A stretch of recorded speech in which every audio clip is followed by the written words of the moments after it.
Hello, everyone, and welcome back to Shock Talk.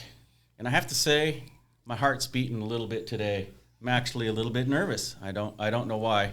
But if you look at the table, we have a full table today. We have Joseph, we have my buddy Shane, we have a very special guest today, Mr. Doug Robertson, the original BILSTEIN man. How you doing, Doug? Doing good. It's a pleasure to be here, and it's good to see all you folks again. It's been a little while. Yeah, it's great for you to come down and join the podcast. We are so happy to have you here. The method of me trying to hook this up so that we could get Doug on the show to just record all the stories and the history that is so important to us here at BILSTEIN. I mean, when we get into these stories, people are going to understand how BILSTEIN started, why BILSTEIN started, and how we've managed to stay so successful today. And a lot of it has to do with Doug. So thank you for all of that to start with. And I guess my first question, Shane wants to hear it, I want to hear it, Joseph wants to hear it, is what got you interested in off-road racing? Well, actually, I was helping a good friend of mine build a Class 4 Jeep that he owned, that he was going to race in some various different races. And so that kind of, to some degree, got me started. But he asked me if I wanted to race a couple of races with him. And, I mean, that sounded interesting since I'd been building the vehicle. And so we entered a couple of way long ago events down in Mexico, and the first two races that we went out on, we did really well. We were able to win both times, and so I got to thinking, man, this is fun, and it's looks like it's pretty easy, and I think I'll try to do this. And so we set out, my brother and I, to build our own cars, and it was a very short time later we figured out it was not easy. I knew that was coming. And it wasn't always successful, right? Especially in the beginning. And but we were talking a few minutes ago about how I actually got involved with BILSTEIN, and that same vehicle, we were trying to find some shocks that wouldn't burn off the car, which happened a lot back then. Was I mean, you couldn't really drive the vehicle to its full potential because the shocks would fade, sure, and literally get so bad they would burn up, and they were just no longer white paint turns brown, and the boots Yep. melt off, and all that kind of stuff. So not good on a race car. Wasn't good, but so the first actual distributor for BILSTEIN America was trying to work with us to find something that we could use, and we finally did, and that's kind of how I got involved with BILSTEIN in the first place. So What year was that? that was back in 75. 75. 50 years ago. So we call that, when I started here, there was a term called the Robertson revalve. So you basically took some shocks off of a Mercedes car, which was all they made shocks for back then, matched up the mount points on the race car, put, 2 or 3 of them per wheel, or? In some cases, 4 in the back And 2 in the front. drove the race on the shocks. Yeah, but originally we did have some problems with the BILSTEINs because they had a 10 millimeter piston shaft, and they were so stiff that when they would compress at a really high rate of speed, the shaft would Bend, blow, yeah. and then it would snap. So that's when Germany started getting involved and building stuff, prototypes for us to try out over here, and they started using different pistons that would also not burn up. They had a steel piston ring in them, and Wear band, yeah. Mm-hmm. that would get really, really hot, and that's when they developed the fiber type piston band. Sure. That, Teflon band, yeah. had way less friction. That's insane. Something that we probably take for granted. I know, it's just Very true. A piston rod was a major. a 10 millimeter piston rod gets in that suspension moment and it bends, and of course, But a major technological advance. yeah. Increasing the piston rod But size. you know, we're dealing with that same thing today, but on a car that has 30 inches of travel with a one inch piston rod. But it's, again, we talked about it earlier in the day. What was a problem back then is a problem again today. And you know, the modern car just has that much travel, but now it's bending a 1 inch piston rod at that weird suspension moment when the piston, as you will, overpowers the damper itself, and it binds a little bit. But so that's, amazing. Yeah, that's interesting that Germany was working with you on that technology. So how did you make that is connection? Did you like just call Germany and go, "Hey, these Bilsteins are horrible. Can you fix them?" Or what? How did that come about? Well, we were in a race, and they used to have what they call long greens. That was previous to the yellow shock. Right. Oh, And they called it the long green Those are Porsche shocks, right? Yeah. Yeah. because the shocks were green before Yeah. yellow. Yeah. we were in a race at the time, and we were leading the race, and we came over a jump and hit the other side, and all the shocks snapped off on the front. And so that's how we got a hold of Germany. They said, "Hey, you just blew up, you know, not a lot of money, but you just blew up a whole bunch of Porsche shocks here on the race course." And Well, the problem was that that cost us the race. That cost. Wasn't good.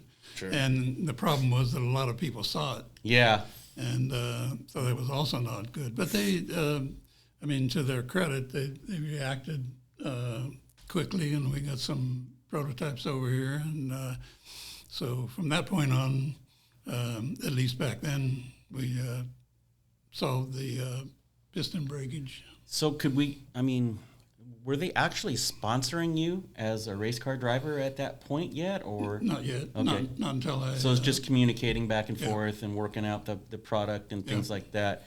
But it's just really weird. I mean, that they must have saw value in that market back then. Of course, the race cars out there, like very involved in motorsports, that's Bilstein, right?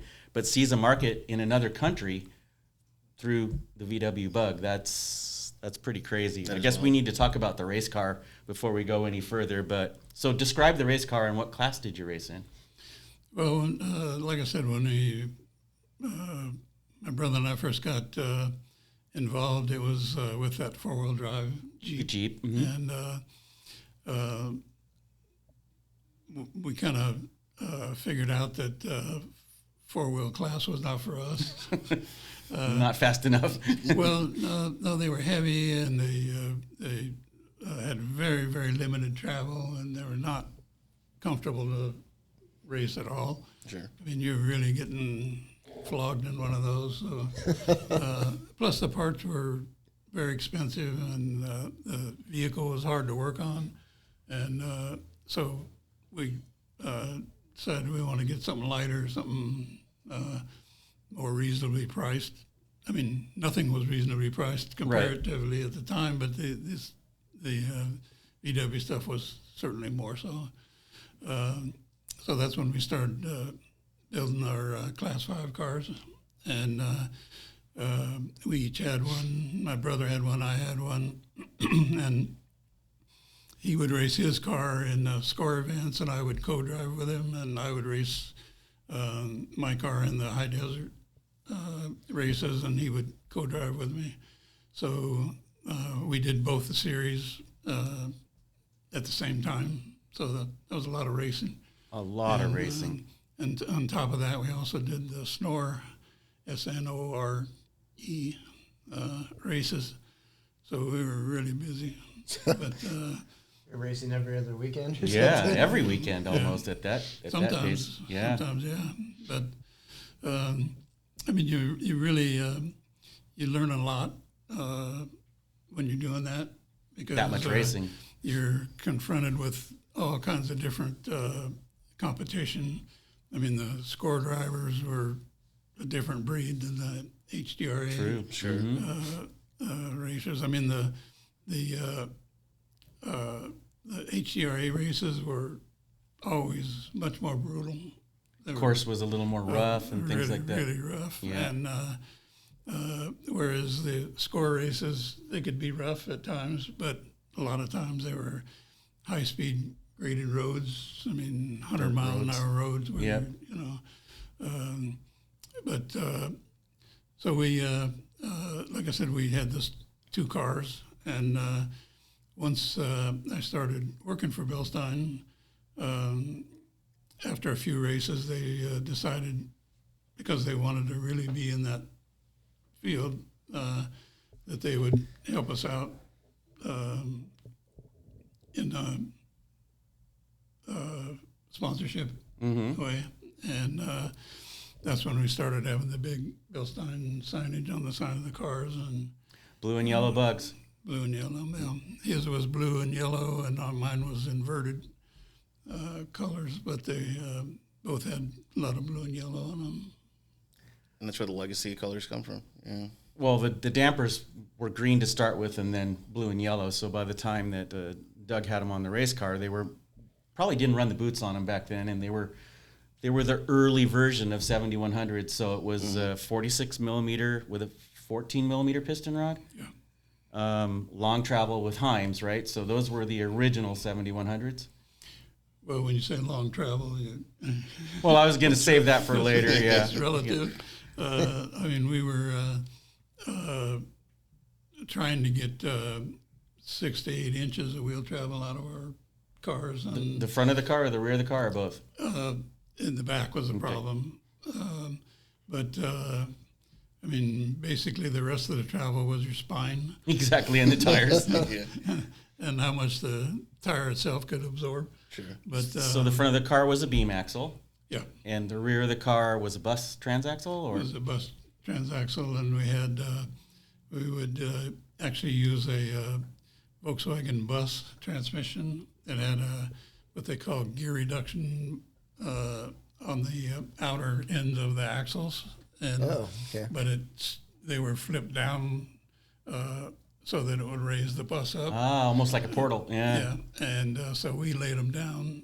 So not only did we do that, but that allowed us to get more travel, More because wheelbase, the yeah. axle was then farther back, and so actually a good friend of ours at the time, Johnny Johnson, who's probably got one of the most winning records in Mexico. These guys won he's passed away now, but I think he won like 13 Baja 1,000 races or something. Getting up there close to Ivan.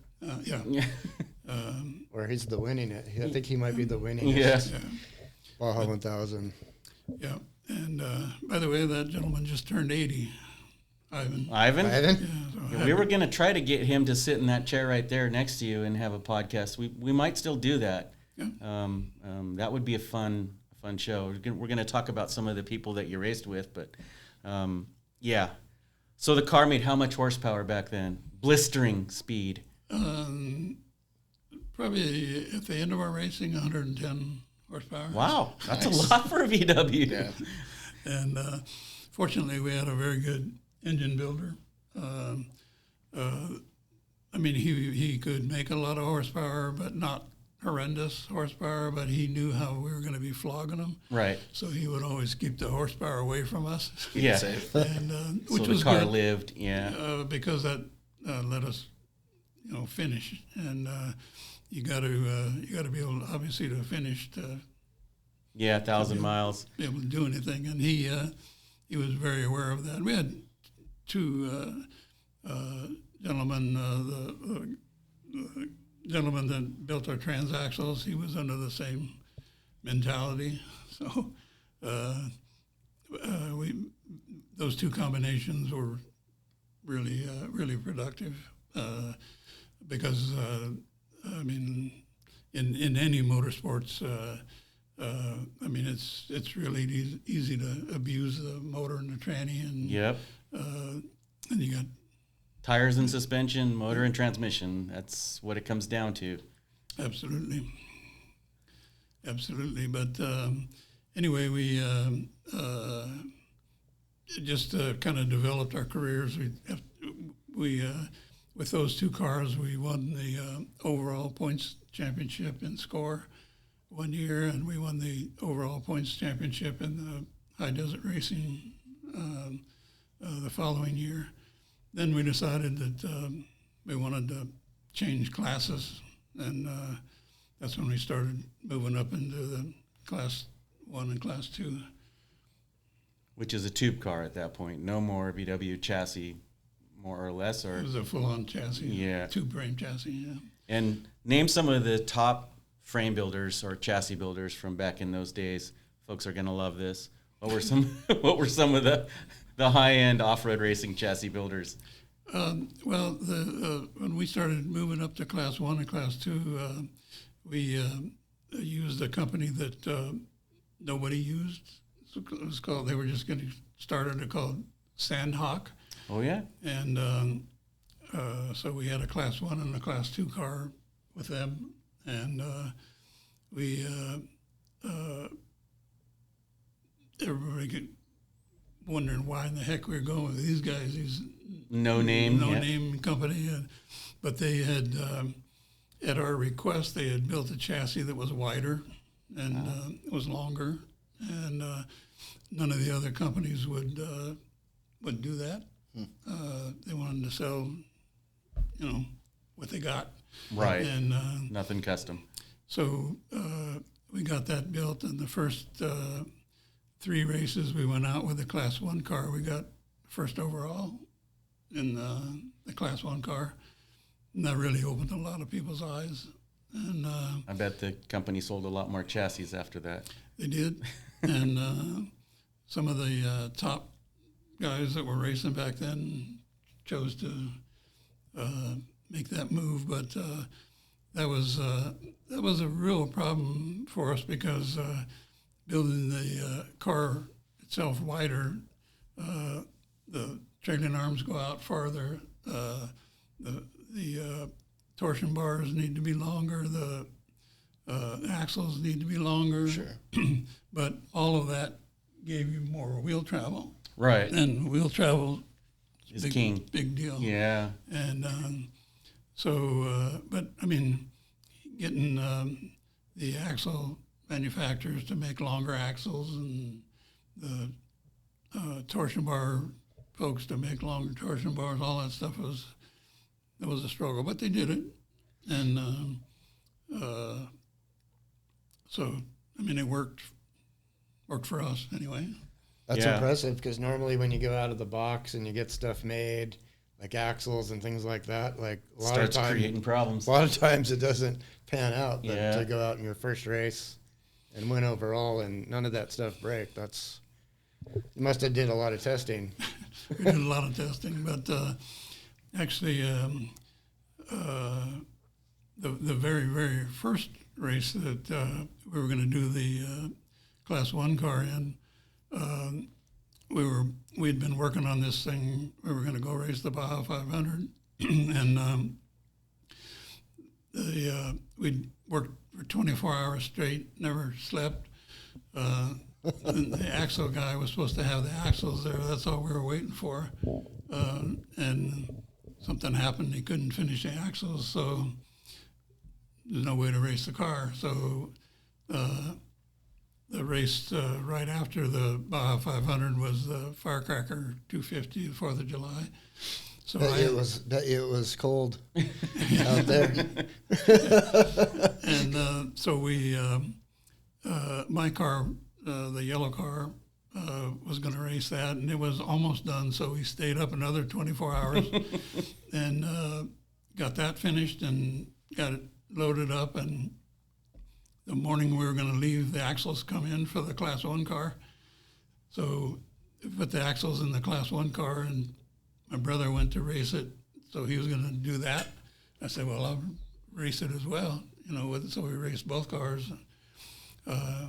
he was doing really well all the way up to about 20 miles from the finish line in the Class 1 car, and the axle broke.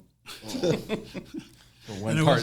it wasn't the manufacturer's fault. We had miscalculated a little bit and then just overextended the axle too far. We were trying to get that last little bit of wheel travel out of it. Right. And probably went too far. But so I raced the 500, and when I left San Felipe, I mean, I hadn't been asleep for 48 hours, and I mean, going down the Zoo Road.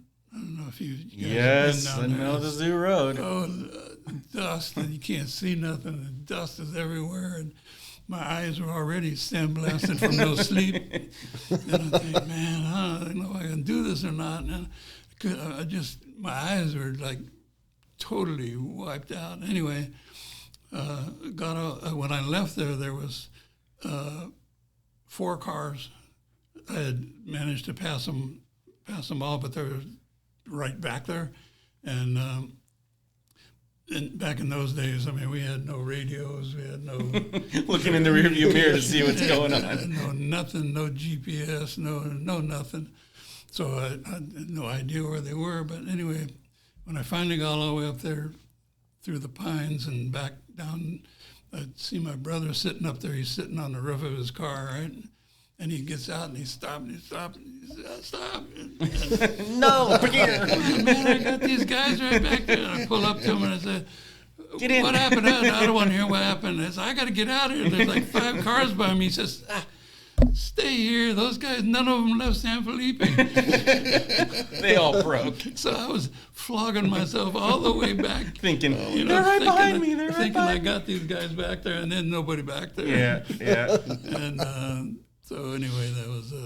But I mean, after that, once we got the axles figured out, the car worked really good, and I mean, it was in terms of. I mean, the thing that made us want to change was we in the Class 5 car. I mean, we were able to run competitively with all the Class 2 cars. So we thought, well, why not? I mean, they've got a lot more Class 2 cars than they Right. got Class 5 cars. But, I mean, back then, the Class 5 was still robust. I mean, they had 40, sometimes 50 cars. Big class. That is crazy. Yeah. And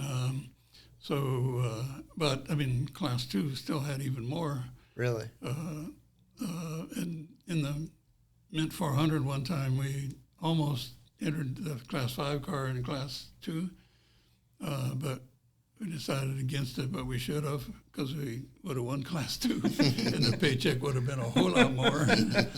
But yeah, that's hindsight. Yeah, I don't Back think- in those days, Class 2 was unlimited but 2-seater. Yeah. Yeah. And then Class 1 was unlimited with 1-seater. Single seat. Exactly. Yeah. Yeah. Wonder why they dropped the 2 and made it 1.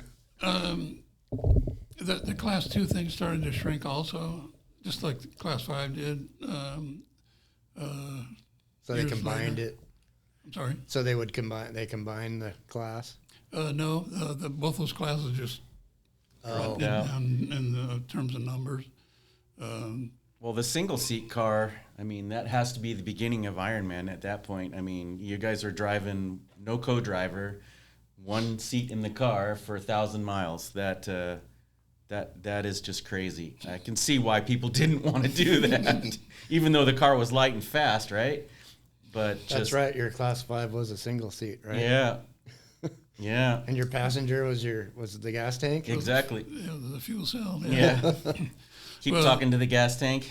Are you still full over there? Well, the problem with a Volkswagen is that it's all the weight's hanging off the back, Sure. and so the fuel cell, we used to have it behind the seat, but that's when we had 2 seats in the Class 5 car, and the 2-seat thing was good because we could do a lot of BILSTEIN put together a lot of different magazine articles. We did a magazine article with Car and Driver and Road and Track, and those magazines back in the day were huge. I mean, they were a million subscription, and That's how we learned about cars, for sure. Yeah. Yeah. but so anyway, we decided to move that gas tank from behind the seat up beside us to get some of that weight off the back and push it as far forward as we could. And that worked good, but I mean, that kind of ended the ride along. Yeah, the Sure. 2-seat mechanic navigator type thing along with that. Yeah, that's tough. That's just amazing to me that, you know, and I wanted to mention that, first of all, the cars were garage built. You were the mechanic, the driver, the bank account, the tow truck driver, everything. So that's huge, racing every weekend, 24 to 48 hours without sleep. Then what? A day in the car, day and a half in the car. Day in the car. So yeah, it's not like racing is today. This is way. this was pioneer days, man. Primitive. Exactly. It's grassroots. But you know, looking back at that part, was that an enjoyable part in your life? I mean, it had to be. You kept doing it, right? So Well, it was. I mean, it was enjoyable racing. We really enjoyed the sport itself. Obviously, it was. I mean, it was a point in our lives that taught us a lot about life. how hard life can be. Well, yeah. I mean, preparation is huge. You were talking about mechanicking and all that sort of thing. I mean, when you do that, when you build the car, when you maintain it, when you rebuild it after every race, I mean, you know that car backwards and forwards. And so if you do have a problem out there, I mean, it's a lot easier to get it fixed up than if you're having somebody else do it and you don't even know anything about it. Get out and wait for someone else to fix it. And especially back then, we were talking earlier about radios and all that. I mean, you either fix it out there or because you got no communication. Wait till the tail gunner comes through and cleans up the course. Yeah, pretty much. But I mean, as I was starting to say, the motorsports thing taught us both, my brother and I, a lot. The green flag waits for no one. That's a really big deal. I mean, you got to be there at the start line, or you're nowhere. Another thing was it taught you a lot about yourself.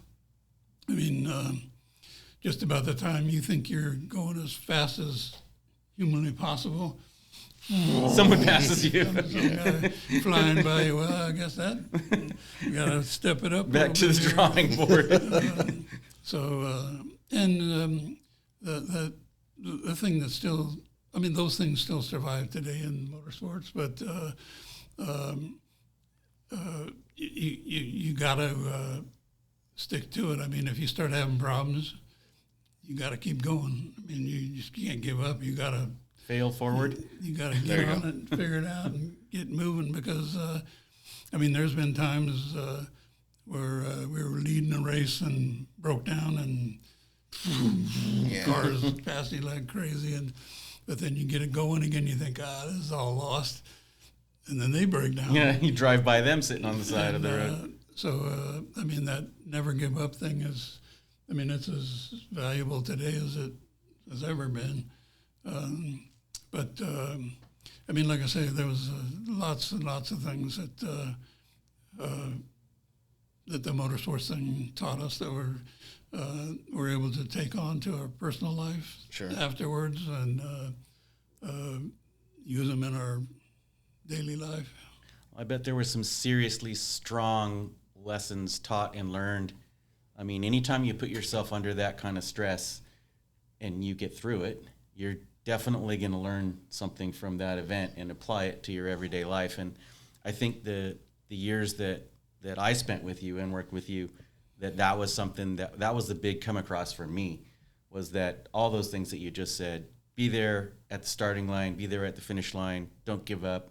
And I think that is key to, and we're going to talk about this, the key to the early days of Bilstein. So having that philosophy when you got started with Bilstein, I wanted to clarify that a little bit. So it went from sponsorship, and then you said you started working for the company. So how did that come about? Well, I, as I said, I had a business that was in the RV business, and I sold it, and I wanted to take off some time and kind of spend some family time and Get away from RVs. get away from RVs, get away from the working world for a while. But the gentleman that we talked about earlier, Albert Steele, who had been supplying us with shock absorbers, he went to the then president, Freedom Mortman, who was the first president of Bilstein here, and said, "Hey, you guys want to get into the business, and I got this guy over here that's sold his business and he's not doing nothing. Why don't you see if you want to hire him?" Well, so they said, "Yeah, bring him in." I said, "I really don't want to go back to work. I'm on vacation." You know. But he kept nagging me, and finally I went in and talked to him, and they made me an offer, and that was back in 1976, and that's when I started working for Bilstein. I didn't get my vacation. No, you never got your vacation. So that was officially the launch of Bilstein US at that point. They had been here, but they were basically selling Mercedes shocks to Mercedes dealers. There was a few Mercedes dealers here in town, but they were selling Mercedes shocks because Bilstein was original equipment on Right. lots of Mercedes back then. So it made sense with that market, right, to have somebody here as a distributor. But I mean, we pretty much had no domestic applications. They had started trying to build a few, Right. but the catalog was very thin. Oh, I remember when I started here, the catalog was still a little thin. It contained a lot of those, the Robertson revalves that we talked about earlier, where this is about the right size to fit on a Chevrolet truck, and let's tweak the valving and see if it works. And again, that's part of the things that I learned about being here is that, you know, if something looks close and you can make it work, have engineering check it out to make sure it's safe, sometimes that's the best way. You know, you don't have to reinvent the wheel, right? You're just taking something that was for something and revalving it and making it work on that vehicle. Well, a lot of times the Bilstein was a lot more advanced than What you're what taking was off to on start it. with. So yeah. even if it wasn't exactly perfect, it was still better. Yeah. Absolutely. And that was a thing that was very refreshing at the time because you could, I mean, a lot of the other shocks being manufactured at the time were, we used to have a saying around Bilstein, they're exhaust tubing with oil in them. Exactly. And So they still make those. Pretty much still make those, yeah. yeah, they still, And you flick them and it sounds like a Yeah. muffler. Yeah. Ding, ding, ding. yeah. But I mean, it was quite a bit of a struggle in the early days. I mean, I used to travel all over the country. I'd go down to Texas. I'd wander in these places and say, "Hi, I'm from Bilstein. I got some shock absorbers." And they say, "Bill who?" They still say that, believe it or not. They do. But I mean, when you have a really thin product line, I mean, it wasn't impossible because there's a lot of Mercedes dealers out there, so we Right. could do a good job with those. But and I mean, at the time, the company was very small. I mean, when I started working for Bilstein, we had like I think about a dozen employees, and no marketing, pretty much no nothing.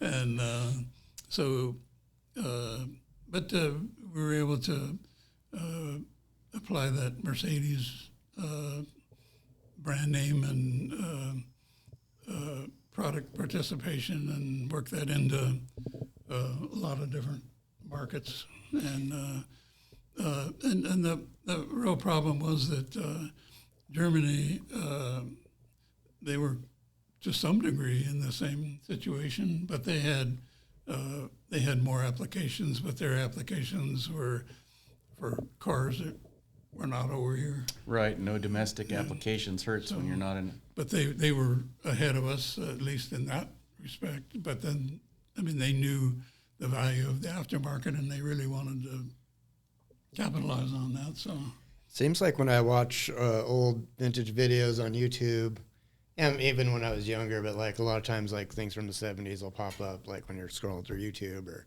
the 80s, and like 80% of the cars have the yellow sticks on them. Yep. That's Yeah. 3 or 4. So like back in those days, that's the beginning of BILSTEIN. Like how much of the business was the off-road racing? Because I mean, looking at those races, it just seemed like there was a ton of people using these shocks. in the 70s, we because we had a product that would live, I mean, we did very well. We had the vast majority of all the cars in all the classes, but it was a struggle to keep up with that, and not much after that, BILSTEIN started getting involved with the original equipment stuff, and that really took a lot of time, a lot of effort, a lot of time. But it also led to a lot of good things. I mean, I was at Ford Motorsports one time, and I was sitting there talking to the gentleman that was in charge of motorsports, and he says, "Hey, I need a favor." I said, "What's that?" He says, "I got this guy down in Atlanta.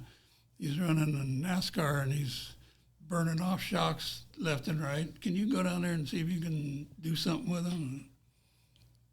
We didn't really have any NASCAR shocks, but we had been doing a lot of flat track stuff, so we had something that would fit.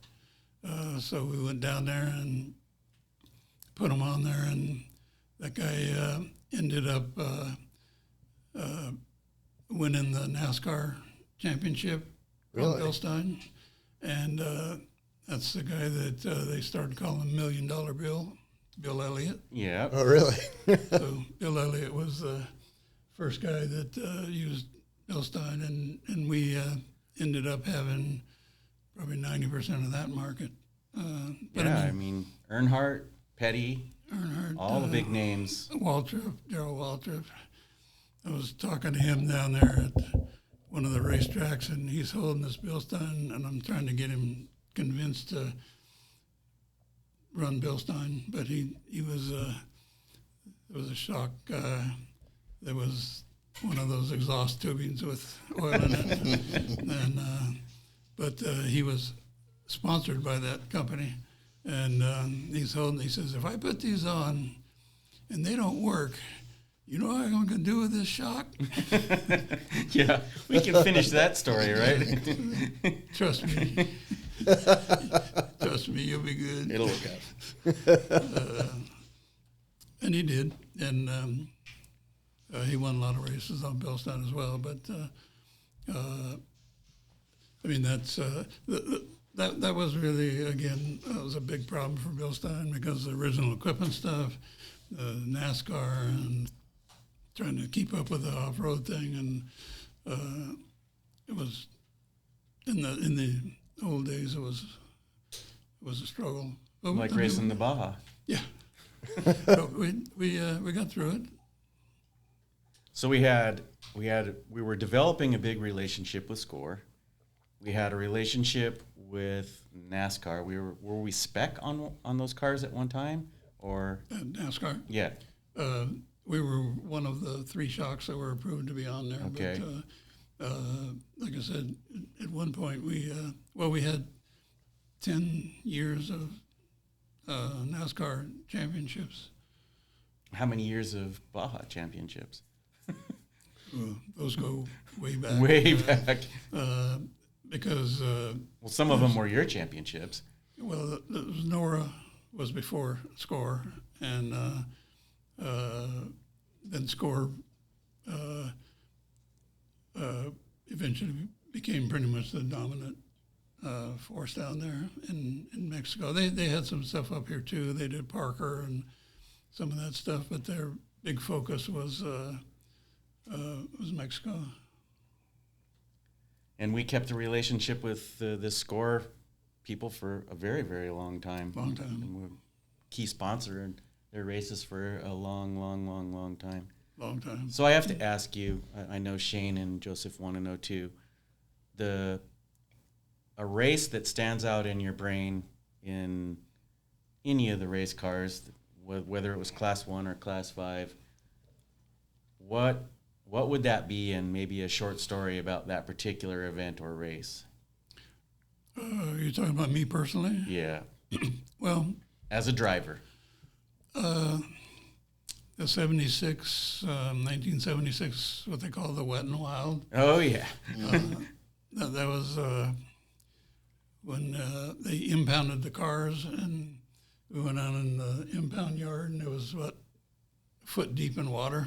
All the cars were sitting in Mud. water, and I mean it was horrible. the whole race was horrible, and but I mean I started the race and did the first half, and there was a dry lake bed down there that's really famous for the races, but it had become not a dry lake bed A anymore, real lake. but the race course A real lake. it went right down the middle, and I mean it was just one car after another, fried the motor, Run out and get stuck. got stuck. I was going along, and these motorcycle guys would seize up. They would just, the bike would just lay over. They couldn't pull it out of the mud. So you're running over the Running over them, using them for motorcycles, traction. and, Become part of the course. Yeah. I mean, it was, you hated to do it, but I mean, if you stopped, you were dead. And if you, I mean, you didn't really have any choice. But I got to the end of that dry lake bed, and back tires were spitting up mud all over the whole entire roof of the car. It was about this thick with 1,000 mud. pounds heaver than it was when you went in. Like Mexico mud. It's Yeah. a different breed of Yeah. mud, right? The car was completely down on the bump stops. It was just like a lowrider. Squish wild. So we had to, had some pit guys down there. They drug all that mud off, and we got going again. And then after I did the first half, then I rode with my brother for the second half. And I mean, I was just miserable. And then you're soaking wet inside, and you're freezing cold. We came into one of our pits, and we were yelling at our pit guys, "Hey, clean the windshield off. I can't see nothing." We had a half windshield, so you could still get air through on one side, but Right. you could have some protection on the driver's side. And they just kept saying, "Clean the windshield off." They kept throwing water on there, and I mean, it would just they say, "Hey, get some clean water and throw it on there." And Quit they throwing said, mud on the window. "It is clean. It's frozen." Throwing ice cubes on the window.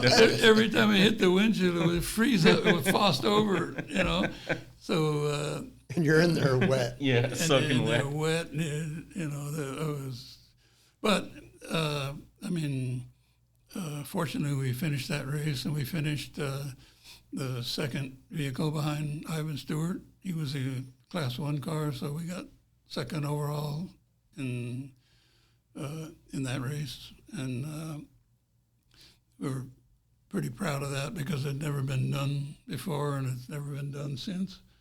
So that was a good marker on their career. Yeah. But that never get up thing, that was, Can't imagine. You had to dig deep for that. Yeah, Right? the second overall in a Class 5 car That's It was- crazy. What are the regulations for Class 5? What were they back then specifically? The rules and regulations. Yeah, for It Class had, 5. Had to have a full body. Okay.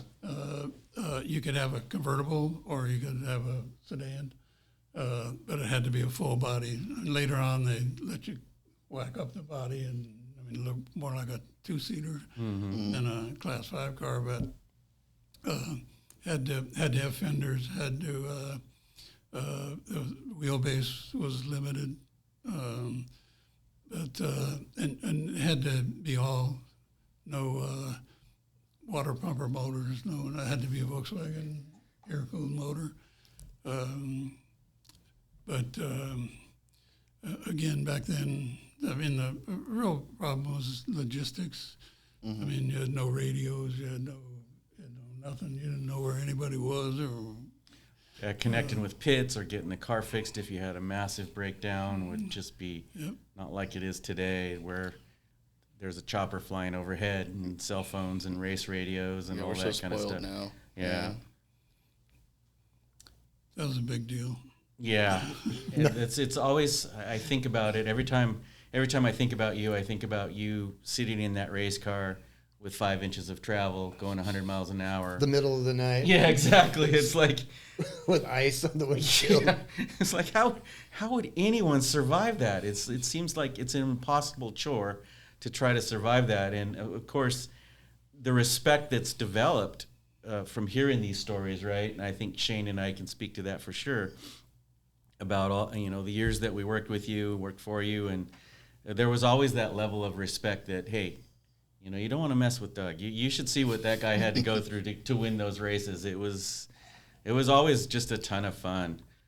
But for a new racer today, what would you say would be your best advice for somebody get involved in Baja off-road racing today? It's pretty much the same as the old days. Starting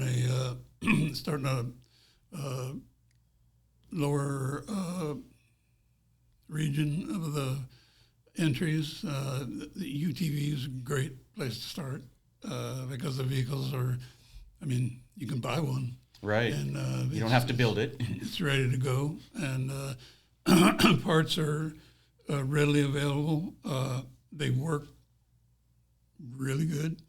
And They have 20 inches of travel instead of 5. Yeah, exactly. Your spine will live longer. yeah, they're amazing. And you can do a whole bunch in that learning thing. And then if you like it, you love it, work your way up. Excuse me, which, as I say, is the same as it used to be, starting a lower Yep. ranked class. And I don't mean that in a negative way. I mean, those are as competitive as every class is. But it's a wonderful place to learn. Yeah, it's not really. The competition is there. It's just that you're on a budget that you can afford, and the schedule is better. You're starting further back in the pack, so you're less likely to get run over and things like that. But What's weird about Baja, it's not like rally where you got to go to take a class and you have to like work your way up. They make you. A lot of people will, if they got the money, they'll just start off in trophy truck, right?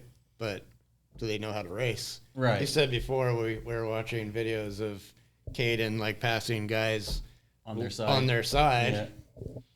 Yeah. Perhaps Maybe that's- there's something there. Yeah, they didn't perhaps learn. that's not where to start when the $1 million trophy truck. No. Maybe. Well, that's absolutely correct. But the thing is, if you flip that, God forbid, you flip that UTV, you're not tearing up $1 million vehicle. Right. Yeah. And you can get out yourself and push it back over on the wheels. Yep. And even if you destroyed it, you're still Buy another one. start over. There's a stock class, UTV stock class, where literally, like you use the stock fuel cell. You don't even need to change that. That's Wow. wild. And you need a safety cage, doors, and basically Harnesses. Upgraded harnesses. stuff. Like I didn't even think in score you can change the shocks. You can revalve them. They come with like good enough shocks you can revalve them. In the stock class. Yeah, but you don't even need to change the fuel cell. No, that would be just like a Class 5 car at that point. with more travel. Yeah, more horsepower and more travel probably. Yeah, but for everybody listening, Class 5 is a Baja bug, which is obviously Baja bugs are iconic. And that's where like a lot of people start these days. Yeah, because they're such a classic chassis. Yeah. Yeah. In your opinion, what made those chassis so desirable then is something to modify for off-road? Kind of what I was talking about earlier, the availability of parts, readily available, Sure. and reasonably priced. But I mean, that was for us. That was a big deal because when we started, we were racing so many races. 2-man operation. Yeah, exactly, and we were stubborn as hell.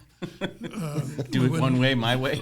Well, no, we wouldn't let anybody else work on the cars. Oh, yeah. We had friends that always wanted to help us, but No. no. And because, I mean, I knew what my brother was capable of, and he knew what I was capable of, and we wanted to keep it that way. And because, like I said, you know the vehicle, you know what you did, you know, something goes wrong. What the problem is? It's relatively easy to fix. But I think, again, to answer your question, is just the availability of parts. The vehicle in stock form was pretty good. That's what developed the Class 11, Exactly. which is really, really popular. And Competitive and popular today. competitive Sure. and popular. And I mean, even those they've managed to get a lot of wheel travel out of, but they're still limited on horsepower and wheel travel. But I mean, it really speaks for the vehicle itself. Yeah, to be able to, and that's what always really makes me believe in Class 11 so much, is the fact that you can take literally a stock Volkswagen and drive it 1,000 miles through the desert and have it survive. Now, it's beefed up a little bit, right? But essentially, it's a stock Volkswagen. Class 11's not too beefed up. Yeah. It's pretty stock. And that speaks to the vehicle, like you said, where, hey, this is something that's essentially showroom. They don't make them anymore, but a car that was built to drive on the road, and it survives 1,000 miles off the road. I think that's why I would choose that chassis, is it was basically in stock form. Even more insane was the Myers Manx. Oh, yeah. Sure. I mean, they took a stock Volkswagen and cut it in half. Took a section out of it and welded it back together and went and ran it all the way down to La Paz. I mean, to me, that's really crazy. Yeah, and they were competitive, very competitive. And I mean, at the time when they first started doing it, I mean, they sold thousands of those things. The fiberglass version? Yeah. Yeah. So that was a really big deal back in the Oh, day. it was huge. Did a lot of people race those? Oh, yeah. Oh, yeah. And Probably like a lot lighter weight. a lot lighter weight, but I mean, you're out in the open. Yeah. There's no roof. Yeah, crashes are not fun. Yeah. Rocks. And I never understood why they made them shorter because, I mean, as time went on, everybody wanted to make everything longer. Right, wheelbase. Yeah. Huh. Interesting.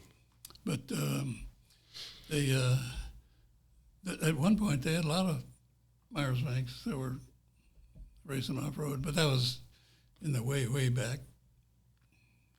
I always wanted to ask you, never had the guts to ask you when you were the boss, but what was your first job at BILSTEIN when you came on? What position did you hold? Sales. You were a salesman when you came on, okay. And you developed, as a salesman, you just found all the right avenues to work your way all the way up to the president. I guess. The only guy out there making it happen, right?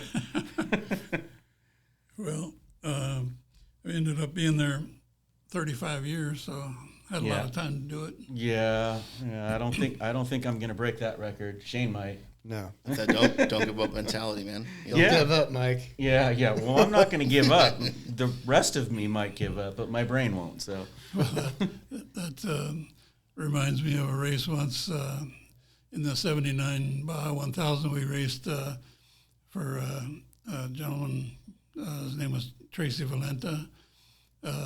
he had sponsored Malcolm Smith and a bunch of guys, and he asked us to race his Class 1 car down there, and so we did. And my brother had raced a race in that car before the 1,000 with another gentleman. They teamed up. But my brother and I were going to do this one. And so I was down there, and I'm talking to my brother, and I said, hey, this is going to really be a struggle. I haven't even sat in this car yet. I don't know the car. I don't know how it handles. I don't know anything. He says, well, you got 500 miles to learn it. You got 500 miles to figure it out. Don't worry. By the end of the race, you'll be a pro. It's a sink or swim. Yeah. Well, I was going to ask you that too. When you started racing, I'm sure a lot of people just showed up on race day with something they built in their garage and tried to race it. I mean, how successful were those people? You were, part of that group. And of course, I know you, and I know that you would have stuck with it and eventually become a champion, which you were. But how many people went out in that car and just said, this is not for me. I'm leaving it right here. I'm not doing this anymore. With this, a lot. And that's what I was going to say. With, some guy buys or builds a race car, gets, 100 miles into this thing and says, nope, I'm not doing this. Well, I mean, especially in the old days, because the vehicles were, in the very, very old days, they were very primitive. Spartan, yeah. And you're eating dirt, and it's the car's beating you to death, and it was a lot more of a struggle to finish a race back then, just because the equipment was so primitive. And but as time obviously went on and vehicles got more technically proficient, they got smoother and more wheel travel, and power steering. All these technological advances. Advancements. Even some of these cars now have air conditioning. Yeah. That was totally unheard of. Well, I don't even think the old cars had Parker pump or any sort of helmet ventilation or any of that stuff. They were an open face helmet. Not a full face. Actually, that was my first motorcycle helmet. Was not even a full face, but an open faced helmet. And I look at pictures, going, "Gee, I'm glad I didn't crash back then." So, what did you have? What's your? It must have been crazy to be in a car like that for that long, 500 miles, 1,000 miles. How did you keep yourself going for? They didn't have Red Bull, so you can't say that. No Red Bull. That would have probably helped. Was there a trick to stay awake and keep your, or just the adrenaline of the race, or? The adrenaline wears off pretty fast. The longer races, that was really a struggle. I remember the first time we won a 1,000 when I went to La Paz. You come around, you're in this god-awful section before you get there, and all of a sudden you come around this one turn, and there it is, sitting there, all the lights on, because it's way dark. You can see it, finally you can see it, and that's the finish line. You can't describe that feeling. That's so just, cool. You're miles away, but you can see it. Yeah. Beat yourself to death the whole day and night, and then finally you see the finish line. Like I say, it's a feeling that you can't describe. And to answer your question, I think that's what gives you the stimulus for the other races, because there is a finish line right somewhere. And obviously, the better you're doing, the more you're motivated to keep going. But when you go literally 1,000 miles and you finally get to that destination where you've been eating dirt all day and maybe been in and out of the car or whatever, trying to keep going. A huge struggle is passing cars. When you're going down the road hitting ditches or on a high-speed graded road, that's one thing. But when you, in those days, it was a random draw. So if they had 500 cars, I mean, the car in front of you could be a Class 8 car, or it could be a who knows what. Could be a horse-drawn wagon. Yeah. Yep. And trying to get around certain vehicles was tough. I In certain areas of the track. Yeah, because you get in that dust cloud behind that vehicle, you can't see anything, and all you can see is maybe the vehicle pop out of the dust cloud. You can kind of tell where they are, but you have no idea what the road is. It could be a huge boulder in the road. If you swing out the pass, yeah. And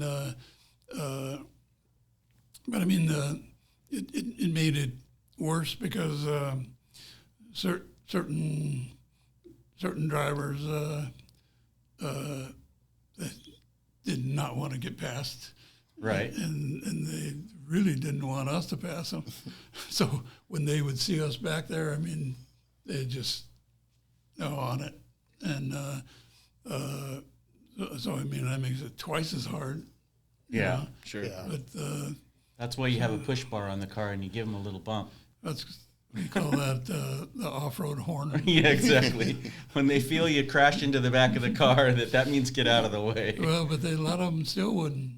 I mean, a lot of times you'd have to Push them out of honk the the way. horn a few times. That's But, it. Yeah. Go ahead. Oh, I was just gonna say that I've just heard so many stories of people. They just take themselves out. They try to pass somebody, and it just you always hear it. Yeah. They were winning, of course. And I was never a racer, but I try did to go. bump somebody. Doug allowed me to go to pretty much every score race for at least 10 years. So I heard lots of stories. No, never had enough money to race myself. After like listening to these stories, I'm like, maybe I don't want to do this. Or just being around people. But you always heard like, I was winning. I was in the lead, but I tried to pass somebody and They then wrecked I'm me. out. Yeah. Then I'm out. I hit a rock. I hit Yeah. a tree. Oh, that was a very, very common scenario. I mean, you had to really, there's a lot of calculation that goes into trying to pass somebody, no matter who they are. And just because of that, I mean, like I said, we used to call that the death zone between when you get in that dust cloud until you finally can honk the horn And get around. and get around them. And I mean, a lot of crazy stuff would happen. You know, they would seem like they were pulling over, but they were getting out of the way of something. Yeah, there's a rock or a tree. And you didn't know Yeah. what they were trying to get out of the way of, or about the time you pass them, they'd pull back in, because they didn't see you, so they pull back Clip in, their wheel. at the same time. I mean, Yeah. there's a lot of things that really cause grief. But I mean, the questions come up about the different eras of off-road racing. I mean, to me, the highlight of motorsports, off-road motorsports, was probably in the late 70s. I mean, when they would get, they used to cut the entries off at 500 because they had so many. I mean, if you didn't get in, you weren't Wait going till racing. next year, yeah. And but I mean, downtown Las Vegas was just the whole downtown. Was Contingency, thousands yeah. and thousands of people there, and you had to impound your car in the hotels around the parking lots around there, and you couldn't get back to them till race morning. And then race morning, they would all get out of the parking garages, go down, line up on the street, and motor all the way down to the race course. And I mean, they had all the streets blocked off and everything. I mean, it was pretty spectacular. It was a big deal. It was. They don't do that anymore. They do, They kind still, of. They still do for Sort the of. for the races. It started doing it again. Yeah. Started doing it again, but doesn't sound like the same grand Not scale. the whole parade that you used to have. Yeah. But I mean that for me that was a remarkable time in motorsports So the because late 70s. because there had been so much of a transition from the Myers-Banks to Yeah. the cars of the So early much 80s. learning. Yeah. I mean, wheel travel, everything, communication. They finally started getting radios. I mean, it was just a lot of things that really came about in the later 70s that made things a lot more amenable.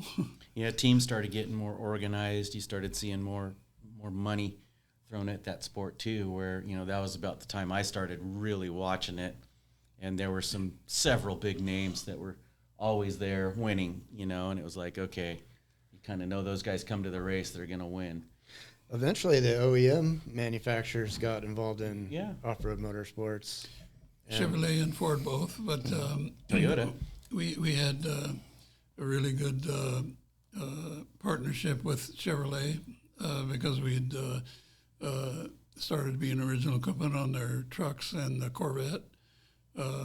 So the McPherson trucks, they were really state of the art at the time. We were working with them a lot, and that really worked good for Bilstein because our folks that were tuning their race trucks out in the desert were the same guys that were going to Detroit and tuning their original equipment okay. Right on. vehicles. So that was a really good combination there, and that worked well for a long time.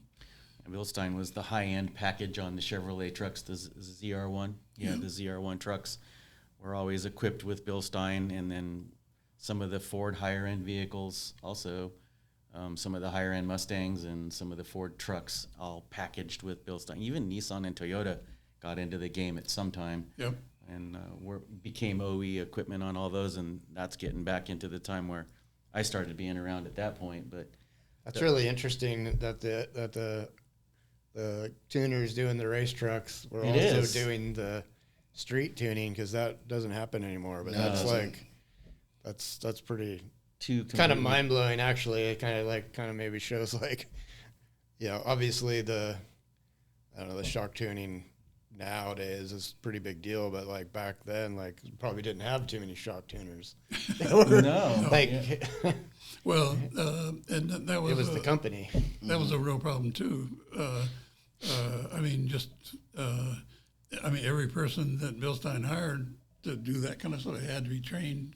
It Right. wasn't like we could go to a competitor and steal one of their There was nobody tuners away. doing it. Yeah. There was nobody to steal. Yeah. And so Yeah, you don't think every about that person kind of stuff. that we hired had to be trained, and that was bad for Bilstein as well, because then we did have tuners, and then people were stealing them away from us. Yeah, as you spent the time and energy to make them. And we got them trained and got them going in the market, and then all of a sudden, poof, start over again. Yeah, and Yeah. I just in my time at Bilstein, I've seen the number of competitors quadruple. From Oh yeah, there's a from lot. the early days where there were 3 or 4 to now 20 or 30 Yeah. serious competitors, and that's all the evolution of.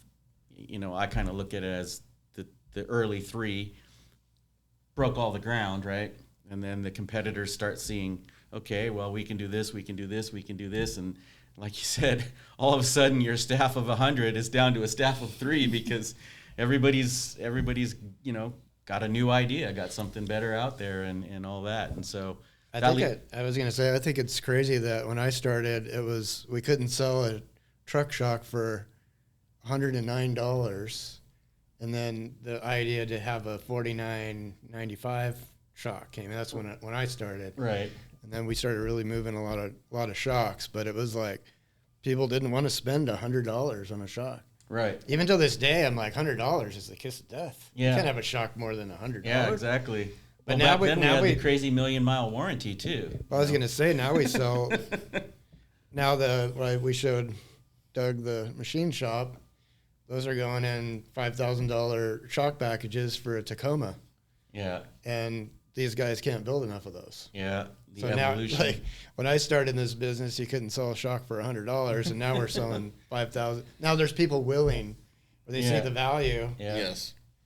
in the shock package, and are willing to spend the money. Yeah, it's crazy. Crazy. Well, the problem was in that scenario, when they were 109, most people hadn't heard of BILSTEIN. Right. So they didn't know what they were buying. They didn't know what it could do for the vehicle, Yeah. so there was kind of, Yeah, this, 3 times the price of the normal shock at that. and Rancho was a performance shock, and that was not a performance shock. Yeah, exactly. But it was a familiar name, Yeah. Yeah. and they kind of knew what they were getting. So the 49.95 thing helped a bunch. Yeah. That allowed us to really increase the sales of the product. Yeah. It did help out. Now those shocks are back to $109. I was curious. So you talked about getting NASCAR developed a little bit, or helping out with those kind of programs. Were there any other kind of like racing disciplines or like different motorsports areas that you were ever interested in, maybe like competing in or being a part of? Yeah, we did a lot of stuff in sprint car stuff, a lot of stuff in late model, both asphalt and dirt modified. Sure. Did a lot of stuff in those markets, but the problem is, and as I said earlier, the problem that we were having, and most companies have, is you get too diversified, Right. and you can't cover all the bases. So although you could go over here and do a really good job, you really probably shouldn't do it, Yeah. because didn't it's have the taking focus away from this market over here or this Yeah. market over here. OE or something. Yeah. And if you can, and again, the problem that we were having was people. Yep. You just don't go out and hire shock tuners because they're already in house. Yeah. Sure. There weren't any. There's no class for it. Yeah, exactly. They don't teach you that in college. Right. And that's why we always say almost every podcast, and even the guests come in and say that that's still where BILSTEIN owns the market is the shock tuners that we have do such a good job. And all of our guests and even some of our competitors agree that is the key and we push it every show we go to, that it's the tuning that makes all the difference. Well, sounds like we know where that came from. Yeah, Doug. anybody Yeah. can sell a muffler tube with oil in it, but can you tune it and make it dampen the movements of the wheel? Right? Sounds like that was a big focus for you to make sure you had good shock tuners. Yeah, It was huge because the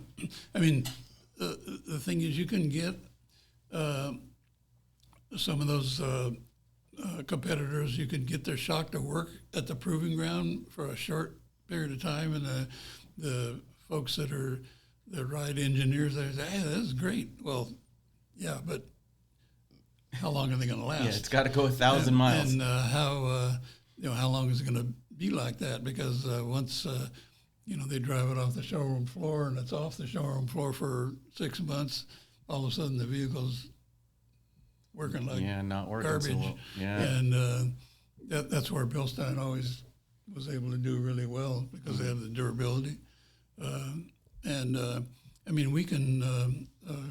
We could at the time tune things to be competitive with anybody. I know they still can now, but that was a bigger thing back then because there was no competition, and it worked to our advantage. Yeah, the durability's always been something, that we've always pushed, is that even going back to the million mile thing, and I don't know if you saw it, but we got a shock back from a customer who had it on their first gen Tundra for 1,000,000 miles.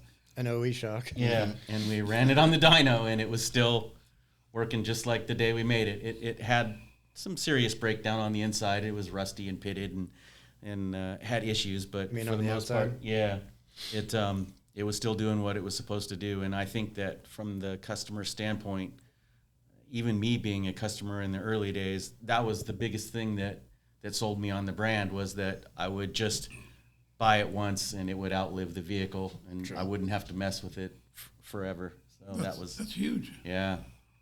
That's really big. And that was one of the things that allowed us to get involved with the original equipment folks. Durability. The big three here, they had been doing testing that we didn't even know about. They were taking Mercedes shocks, putting them on their dynos, and trying to trash them. And they found that, Bilstein's way outlived all the competition, and so that made it easier for us to get in and chat with them. But I mean, back then,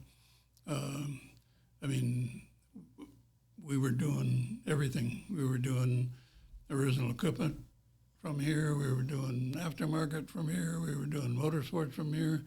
We were doing everything from here. I mean, the aftermarket sales guys, some of them were making original equipment Yeah. visits. Yeah. And, then it obviously got to a point where we had to kind of Split it out. split it out.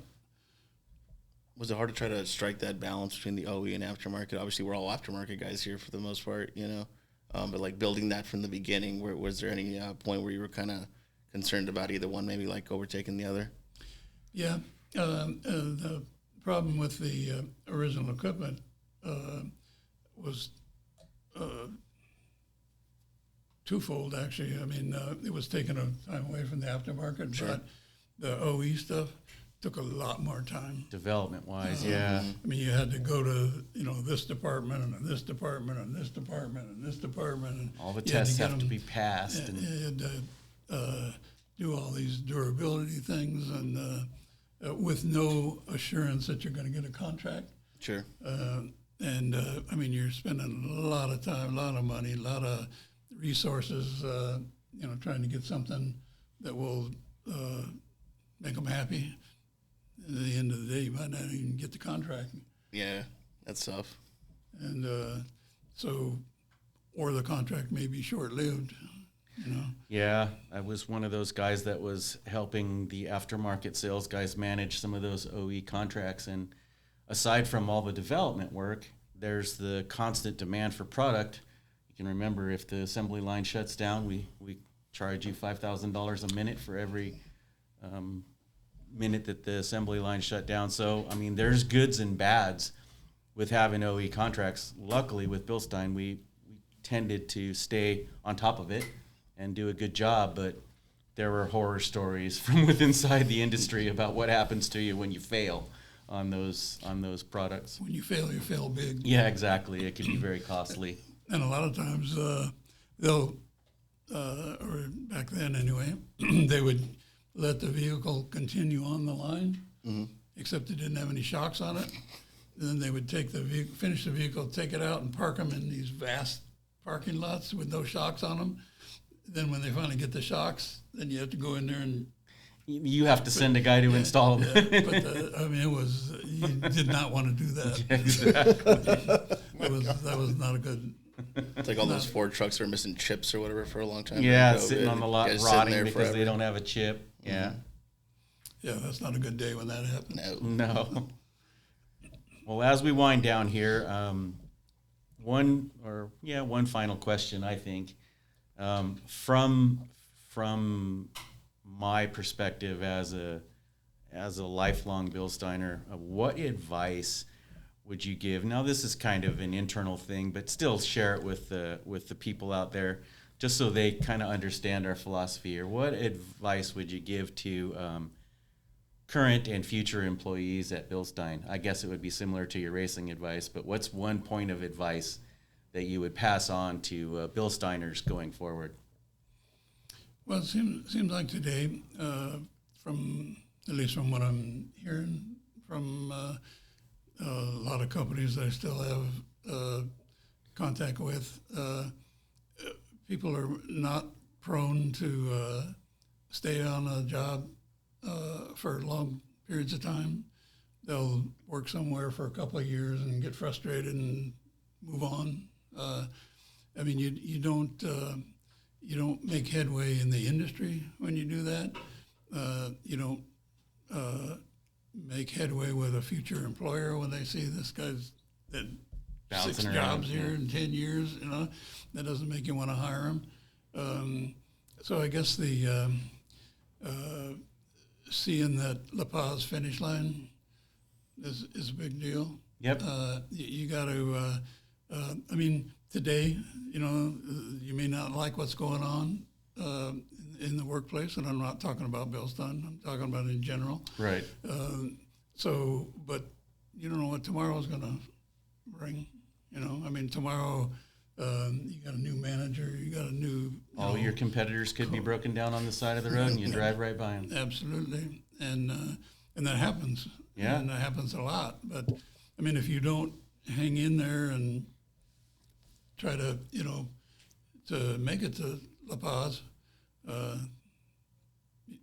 you're going to struggle. And like I say, when an employee, a prospective employee, looks at your information and sees that you're jumping around all over the place, that they're not going to want to invest in you. They're not going to want to, take the time to get you trained, to get you up to speed, whatever, and then just, you just leave again. So Sounds like you saying finish the race. absolutely. I have something that really hit home when you said you see those lights, when you come up The to lights of La Paz. Yeah, you see the cool. lights of La Paz. So I used to run marathons. And if you haven't run a marathon, I would say it's got to be close to driving a Baja race, so 26.1 miles. Seeing the finish line when your feet are covered in blisters and your knees don't work anymore and you feel like you're going to puke your guts out all over the place, I have to say I agree with Doug that just hearing the music and seeing that finish line and going, okay, it's there. You just like turn into a zombie that there's no way you're not going to get there, right? Even if it's another 5 miles. If they just show you that, the motivation to get there, like you said, that's where the final push or the adrenaline comes from to finish the race. So I had to share that because I know that feeling when you see the finish line and you're like, okay, I'm gonna make it as long as someone doesn't kill me or run over me before I get there. Well, you're absolutely right. And I mean, what you're talking about, the blisters on your feet, whatever's hurting, all of a sudden Doesn't hurt. it doesn't hurt anymore. Just- and because hey, this is it. We're over. We're going to finish this. But previous to that, I mean, you're just, in your case, you're running. That's all you're thinking about. Yeah. Damn blisters. Yeah, yeah. This, that, the other thing, Well, like I say, when you see that finish line, whether it's in the sport you're talking about or anything Any else, sport, all of yeah, a sudden true. that stuff's, Melts away. we're going to make it. We're going to Yeah. get there. Yeah. And like I say, it's whether it's in that situation or the race car thing or whatever. I mean, it's just a feeling that, I mean, people ask me they ask me a lot, what were you thinking? I can't even explain the feeling. It's just a euphoria that, you can only experience if you do it. Yeah, and I unfortunately I never won anything in those. In fact, I was in your finisher number 600 or whatever out of 1,000 people.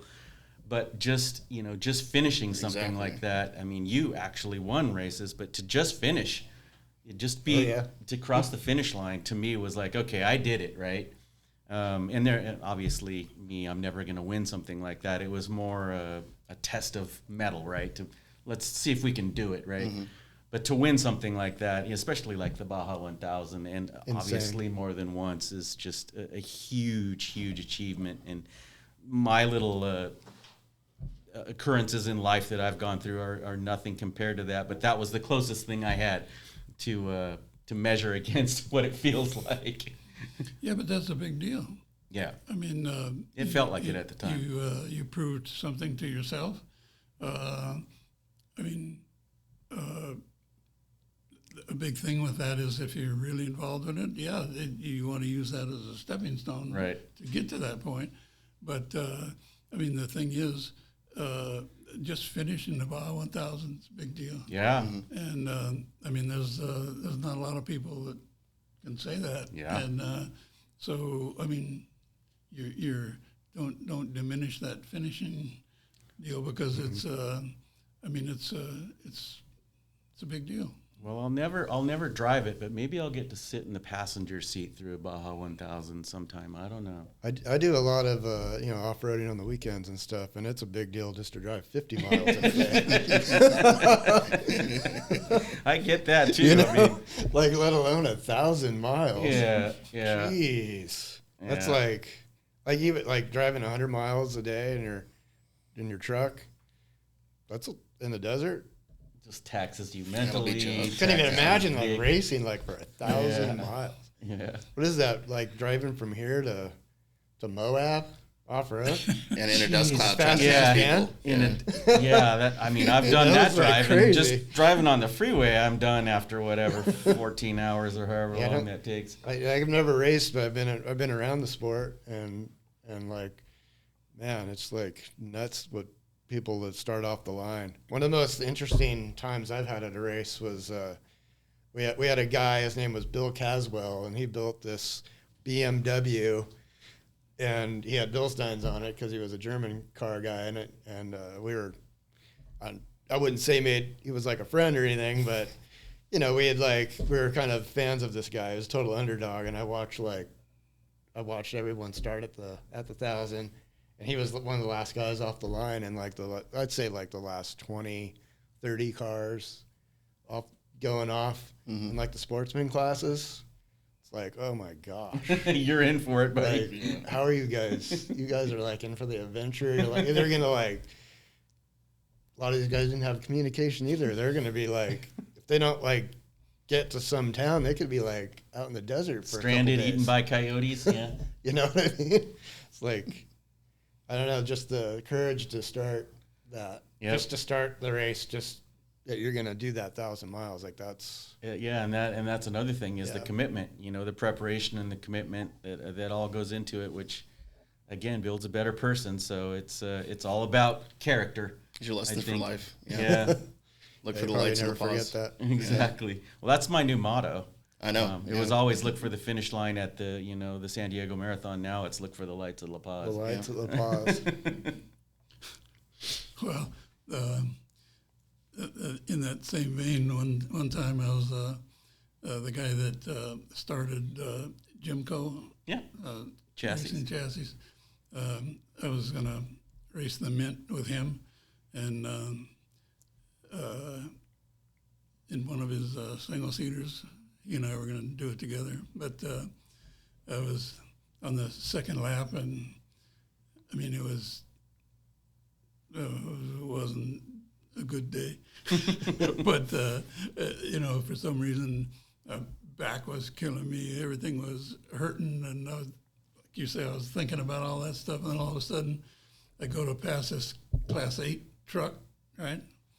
And this guy spit up a boulder that was about this big, and it was like in slow motion. I could see it coming into the car, right? And I had an open face helmet. All of a sudden, it hits me right straight in the face. Broke my nose, blood spurting all over the place. Well, that back pain wasn't went there. away. Yeah. now something else hurts. Yeah. Now we got another problem here. There's a new priority. My face is gone. So, anyway, I was finishing that lap. I was going to change drivers, fortunately.